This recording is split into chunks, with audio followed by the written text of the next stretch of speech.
guys, it's Nick here. Welcome to the February 13th edition of Impact Wrestling. Alright, the show started out with Rockstar Spud, World Champion Magnus, Dixie Carter, and EC3 in the ring. And it's basically Dixie just saying how proud she is to have, Magnus represent her company. And then you also can see a little bit of tension between EC3 and Magnus because, EC3 wants a little bit of attention from his Aunt Dixie. But, coming out, my boy MVP comes out, interrupts her to let her know that Samoa Joe's with him, will be will go against Magnus in the main event of Lockdown, which is a great main event. I look forward to that. Lockdown should be an awesome event. A whole bunch of steel cage matches. How can you go wrong? But Gunner comes out with his Feast or Fire World Heavyweight title briefcase. Again, guys, in my last video, you heard me say it. I just think it's a rip-off of the Money in the Bank briefcase, but, it is what it is. I'm going to work with it, whatever. So Gunner basically tells Magnus, I'm cashing in. I'm tired of holding this briefcase. I'm cashing in. Magnus is like, you don't cash in. Dixie's freaking out. She's peeing her pants, blah, blah, blah. But Gunner says, but I'll give you a week's notice. So, everybody, this Thursday night, main event, Magnus versus Gunner for the World Heavyweight title. Should be a great match. I'm a big fan of Gunner. So, Dixie tries to pull a fast one. She says, Gunner, you might not have to worry about that briefcase, but guess what? It's on the line tonight against my nephew, EC3. So, Gunner versus EC3 for the World Heavyweight title briefcase, but MVP throws a twist in it. He goes, hey, Ethan, don't you have a briefcase for the tag team titles? Oh, yeah, I do. So, MVP puts his briefcase up too. So the match is a winner takes all match. The winner gets both the World Heavyweight title briefcase and the tag team title briefcase. So the match begins, the ladder match. Both briefcases are hanging up above the ring. The match goes on. Gunner's pretty much dominating it. Let's be honest here. EC3, he's a pretty good talent. I like him. His character's cool. So the match is going on. Gunner's probably on his way to victory. Who comes out? The World Champion Magnus. Interrupts the match, starts beating down Gunner, but then Gunner's partner comes out. Cowboy James Storm. Cowboy James Storm comes in, makes a save. They start all battling. MVP comes out. He goes, hey guys, I'm done with this. You guys always jumping in, talking to Magnus and EC3. So he goes, you know what? Tag team match. Gunner and James Storm against EC3 and Magnus. Winner takes all. Same rules applied. The match goes, pretty strong match. I'm really enjoying it. I really like Gunner a lot. I think he's a fantastic talent. I actually really hope he wins this week. So Gunner gets up. He climbs the ladder. He won both briefcases. So now, Gunner has the opportunity to become not only the World Heavyweight title,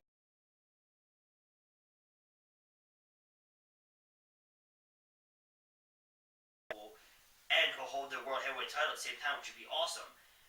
But the one thing I want to point out in the match, there was a lot of tension. There's been a lot of tension between EC3 and Magnus, which could end up leading to maybe a face turn from the EC3 because maybe he's getting sick of his Aunt Dixie and Magnus and not getting the appreciation he deserves, which would be really cool to see maybe a face turn and maybe him go against Magnus. Because I kind of like what they're doing. I finally feel like TNA bringing in MVP, they're kind of making a pretty solid storyline, and I kind of like MVP's role as the second investor, so he can overrule Dixie, and it's kind of cool with that because it's kind of giving the fans what they want. So I enjoy that a lot, and it would be kind of cool to keep building up this tension between them. Like, don't break it yet. Keep building and building and building it to when the fans really are begging for the split, and maybe get a feud out of it. So the next match was what's called with the Bromans and DJ Zima.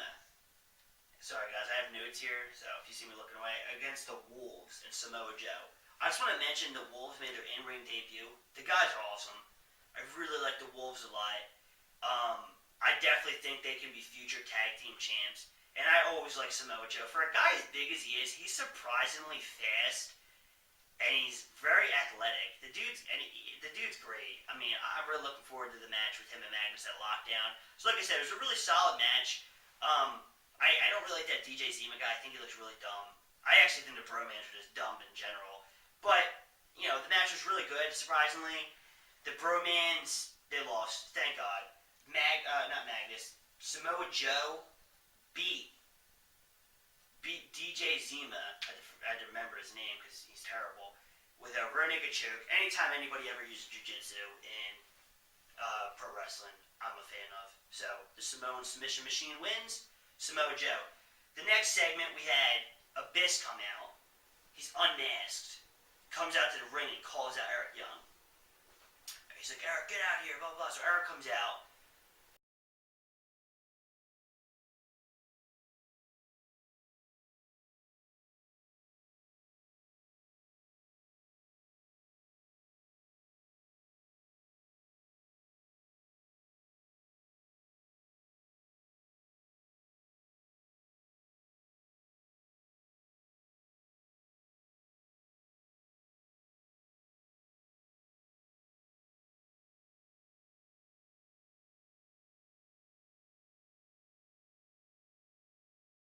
This is done.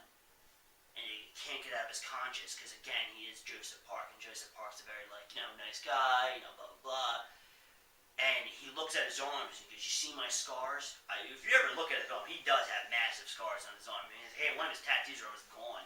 He goes, I look at my scars every day and it reminds me of all the carnage I did. And he basically, I think this is what's leading us, maybe Abyss comes back with a new guy on his side. And I hope he comes back as a monster we all love and want to see. And probably feud with Eric Young. Which I think would be awesome because their Monsters Ball match last week was incredible. It was something I really enjoyed. I mean, the thumbtack, going through tables, you can't go wrong with that. So I don't know what it's going to entail. I have a couple guesses, which I'll get into in a little bit. But I really like where the storylines could possibly go. I like Eric Young. I think like I said, he really impressed me last week. So I'm excited to see what they do with Abyss. I just hope they don't keep him out for too long because I really like Abyss. I think they need that monster figure because every WWE or WWE or any wrestling, they all have that guy. It's just they kind of make the storyline. They got the Undertaker in the WWE, he's the Dead Man. You got Kane, the Devil's Favorite Demon. You got these guys that come in and kind of have that aura around them of evil. And it's kind of cool. Kind of like that. But the next thing was it was a cutscene in the back. Rockstar Spud, my boy Spud starts talking trash to the new investor MVP, who is a great wrestler, that I might add. And Spud tells Dixie, I could beat him. So I don't think Spud was expecting MVP to have his wrestling gear. I think he turned that in for the suit. Not everybody's like Kane people. So what happened was MVP says, Spud, what's your wrestler? Spud goes, yeah. He goes, well, I know all wrestlers always bring their wrestling gear. Go put yours on because our match is next. The match was very short. It was pretty much just Spud getting beat up. That's the only reason why I like the match because I can't stand Rockstar Spud. I think he's completely dumb. I think he's probably one of the worst things TNA has, and it's a shame because they are doing really well. But Rockstar Spud is just dumb. So MVP pins him. Great match just because Spud lost. For all of you that have been watching, TNA, you're going to see the commercials for this new eerie personality coming in called Willow. He's like this. I can't even describe him. For anybody who's watching, go on YouTube and look up TNA's Willow. From what I've heard with this character, it's actually Jeff Hardy, and that's what Jeff Hardy's returning as. And if it's true, it looks really cool. I mean, he's really creepy looking. If you saw this guy in your room at night, you'd pee your pants. He's freaky looking. And the promo for it's pretty cool. I mean, I'm not gonna lie, I'm really excited to see what they could do with it. I actually thought, this is where I thought the whole Abyss thing.